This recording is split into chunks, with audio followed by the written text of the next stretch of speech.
case briefs, and so much more. LSData's got what you're looking for.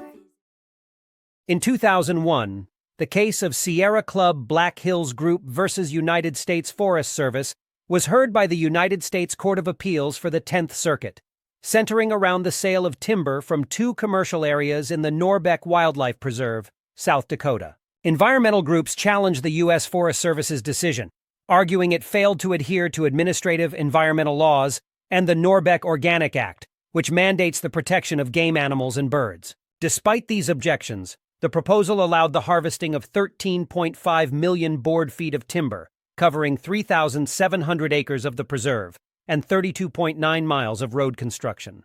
The court examined the effects of the Norbeck Act, NFMA, and National Environmental Policy Act, NEPA, on the case. However, the federal district court ruled against the plaintiffs, dismissing their complaint with prejudice. The Court of Appeals determined that the Forest Service must reevaluate the timber harvest plans to ensure the protection of game animals and birds, as required by the Norbeck Act, and not just focus on overall diversity as mandated by the NFMA. The court argued that a more specific law, like the Norbeck Act, takes precedence over a more general law, like the NFMA's mandate. The case was then remanded for further proceedings, as the agency had to justify the proposed timber harvests by fully demonstrating the protection of game animals and birds in compliance with the Norbeck Act.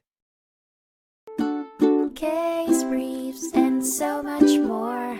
LSData's got what you're looking for. Visit lsd.law, elevate your mind. Leave the stress of class.